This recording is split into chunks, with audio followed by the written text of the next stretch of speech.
स्वामी समर्थ. हर हर महादेव. येणाऱ्या महाशिवरात्रीला एक अमृत योग सर्व भक्तांसाठी चालून आलेला आहे. प्रदोष आणि महाशिवरात्री बरोबरच सोमवती अमावस्या देखील यंदा आहे.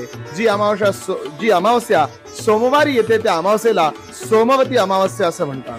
योगायोगानं प्रदोष, महाशिवरात्र आणि सोमवती अमावस्या हा सुवर्ण योग सर्व शिवभक्तांसाठी चालून आलेला आहे. त्यामुळे या 3 दिवसामध्ये त्रिदिवसीय पारायण अवश्य करा. आपण ज्या स्वामी महाराजांना आराध्य मानतो ते स्वामी महाराज केवळ शिव उपासकच नसून साक्षात शिवस्वरूप होते. करिता महाशिवरात्रीच्या निमित्तानं स्वामी चरित्र सारामृत असेल, शिवलीलामृत असेल, शिवस्तुती असेल, रामचंद्र भगवंताने लिहिलेलं रुद्राष्टकम अर्थात नमामि शमीशान निर्वाण रूपम विभुम व्यापकम ब्रह्मवेद स्वरूपम निजम निर्गुणम निर्विकल्पम निरीहम चिदाकाशमाकाश वासम भजयम हे रुद्राष्टकम वाचा. शंकराची जितकी उपासना या 3 दिवसामध्ये करता येईल तितकी करा. ह्याच